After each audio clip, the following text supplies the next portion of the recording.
انسان میں عمل زیادہ ہوگا، اس کا اخلاق بہتر ہوگا، تو دینداری ضروری ہے۔ ہم نے گزشتہ کل میں یہ عرض کیا تھا کہ انسان کے اندر ایک مادہ ہے، اب یہ فطرت کے عنوان سے بھی میں کچھ مطالب پیش کروں گا، اس کو بھی سن لیجئے گا۔ اب یہ کیسے پہچانا جائے؟ دین تو بہت زیادہ ہیں دنیا میں، ادیان عالم بہت زیادہ ہیں، تو اب یہ کیسے پہچانا جائے کہ دین حق کون سا دین ہے؟ دین حق کی کچھ نہ کچھ پہچان ہونی چاہیے۔ باہر سے کوئی ہمیں آ کے بتائے نہ بتائے، ہماری عقل ہمیں بتاتی ہے دین حق کیا ہے۔ سب سے بڑی جو کسوٹی ہے، جو میزان ہے، جو کرائٹیریا ہے اللہ کی طرف سے دین حق کی معرفت کے لیے، وہ ہمارے پاس ہماری عقل ہے۔ ہم عقل پہ پہلے بھی بول چکے ہیں، گزشتہ 1-2 سال پہلے میں نے اشرا بھی پیش کیا تھا، لیکن آج میں دین حق کے عنوان سے سب سے بڑی جو ہمارے پاس کسوٹی ہے، جو سب سے بڑا میزان ہے، وہ ہے عقل۔ نحنو عبیدت دلیل، ہم لوگ دلیل کے، عقل کے غلام ہیں، بغیر دلیل کے کسی شے کو نہیں مانتے، اور ہمیں خود ہماری عقل دین حق کی طرف لے جاتی ہے۔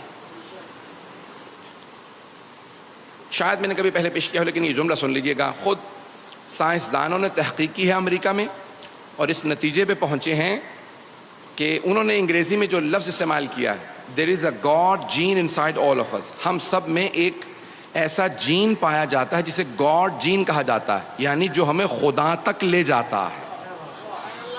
ہر انسان میں کچھ ایسے جینز ہیں جو اسے خدا تک لے جاتے ہیں۔ انہوں نے یہ بحث کی ہے کہ کیونکہ ہم سب کے اندر ایک گاڈ جین ہے جو ہمیں خدا کی طرف لے جاتا ہے، تو ہر انسان اپنے اپنے خدا کو مانتا ہے۔ ہمارے علماء نے، خصوصاً علامہ حلی نے، آپ نے نام سن رکھا ہوگا، ان کی بہت سی کتابیں ہیں، کشف المراد عقائد پہ بہت بڑی کتاب ہے، لیکن باب ہادی اشر کہنے کو چھوٹی کتاب ہے لیکن بہت علمی اور گہری کتاب ہے۔ وہاں سے 1-2 مطالب پیش کروں گا، غور سے سنیے گا۔ علامہ حلی فرماتے ہیں، کہتے ہیں کہ انسان کسی ایک خدا تک نہیں، اسی عقل کے ذریعے کسی ایک خدا تک نہیں بلکہ حقیقی خدا تک پہنچ سکتا ہے۔ اور وہ کہتے ہیں کہ یہی انسان کی عقل اسے اللہ تک لے جاتی ہے، جسے ہم کہتے ہیں، انگریزی میں کہتے ہیں ایک گاڈ تک نہیں، دی گاڈ تک پہنچ جاتا ہے۔ اب جو انگریزی والے ہیں، تاکہ ان بچوں کے لیے پیش کر رہا ہوں کیونکہ میں جانتا ہوں ویلا میں سہارا نہیں لیتا انگریزی کا، کسی ایک خدا تک نہیں بلکہ اسی خدا تک، وہی جو خدا ہے یعنی جو اللہ ہے، جس کے لیے تمام انبیاء نے کہا ہے لا الہ الا اللہ، اس خدا تک ہمیں عقل لے جاتی ہے۔ کیسے؟ اب دلیلیں سنیں گے علامہ حلی کی۔ علامہ حلی کا پورا نام ہے یوسف ابن مطہر الحلی، نام یوسف ہے، یوسف ابن مطہر حلی۔ 750 سال پہلے گزرے ہیں علامہ حلی۔ حرم امیر المؤمنین سے جب آپ باہر آئیں گے تو الٹے ہاتھ پہ ایک کمرے میں ان کی چھوٹی سی زمین پہ قبر ہے، کیونکہ وہاں بڑی قبروں کی گنجائش نہیں، کوئی مولا کائنات موجود ہے۔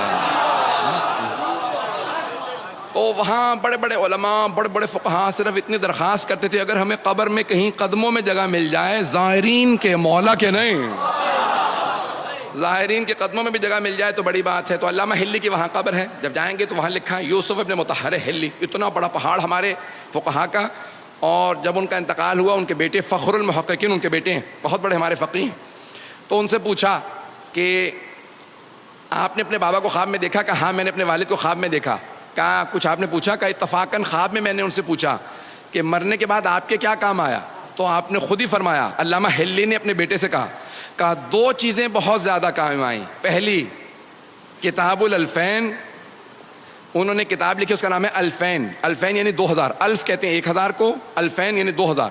1000 دلیلیں مولا علی کی افضلیت پہ، اور 1000 دلیلیں ان کے خلیفہ بلا فصل ہونے پہ۔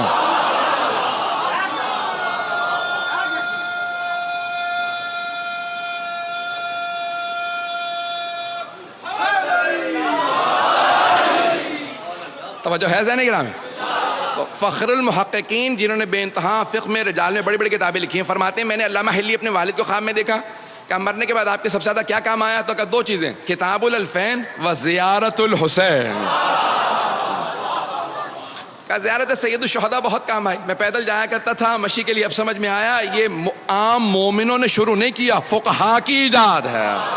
یہ فقہا نے کہاں سے سیکھا؟ کہا جناب زینب کبریٰ چل کے آئی تھی، تو یہ پوری دنیا میں مشی ہے، یہ چلنا، جلوسوں میں آنا۔ اذان گرامی اب یہ پیش کر رہا ہوں علامہ حلی کی دلیلیں سنیں گے انشاءاللہ توحید پہ۔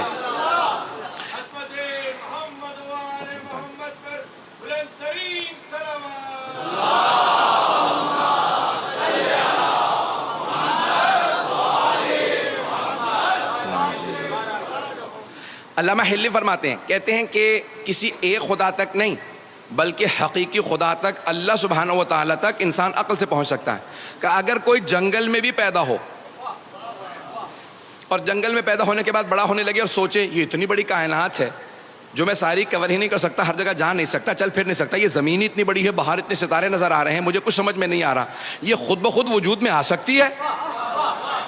تو خود بخود کہے گا اتنی پیچیدہ کائنات خود بخود وجود میں نہیں آ سکتی، کوئی بنانے والا ہونا چاہیے۔ اچھا وہ جو بنانے والا ہے یعنی خالق ہے، کیونکہ خود بخود چیزیں وجود میں نہیں آ سکتی، تو وہ خالق آیا بغیر طاقت کے ہو سکتا ہے؟ تو خود ہی کہے گا نہیں، اتنی پیچیدہ کائنات ہے، اتنی مشکل ہے، بنانے والے کو قدیر تو ضرور ہونا چاہیے، اسے قدیر ضرور ہونا چاہیے۔ تو اب وہ بنانے والا جاہل ہو سکتا ہے اتنی پیچیدہ کائنات بنانے کے لیے؟ تو نہیں، اس کا مطلب ہے اسے علیم بھی ہونا چاہیے۔ آیا بنانے والے کو کبھی موت آ سکتی ہے؟ کہ نہیں، پھر یہ نظام چلے گا کیسے؟ اس کا مطلب ہے بنانے والے کو حی و قیوم بھی ہونا چاہیے۔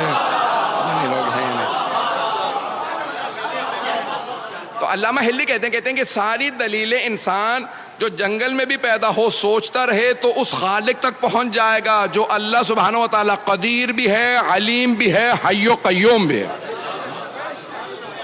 خود انسان اس حی و قیوم تک پہنچ جائے گا۔ امیر المومنین نے بھی اسی انداز سے کہا ہے، یہ اسی مولا کے فرمان سے انہوں نے باتوں کو لے کے آگے بڑھایا ہے۔ اگر سننا چاہیں گے میں آگے بڑھوں گا۔ عزیزان گرامی اب یہ دین حق انسان عقل سے پہنچے گا، تو پہلی چیز جو اپنے لیے واضح کرے گا وہ ہے توحید۔ میں انشاءاللہ اگلی مجلس میں دوسرے مقام پہ ہمارے عقائد کے عنوان سے رضویہ میں جب پیش کروں گا توحید کو تفصیلی پیش کروں گا، کیونکہ یہاں میرا عنوان دین ہے، تو اب دین میں جو دین حق کی ضروریات ہیں انہیں پیش کر رہا ہوں۔ اگر سننا چاہیں تو تفصیل سے توحید کو بیان نہیں کر سکتا، وقت نہیں ہے، لیکن یہاں ایک اس آیت کے اندر فطرت اللہ التی فطر الناس علیہا، تو انسان کی فطرت میں توحید ہے، انسان فطرتاً اللہ کو مانتا ہے، فطرت میں ہے۔ کیسے؟ ایک دلیل دی ہے کسی اور بزرگ نے، اس کو دے پیش کر کے آگے بڑھوں۔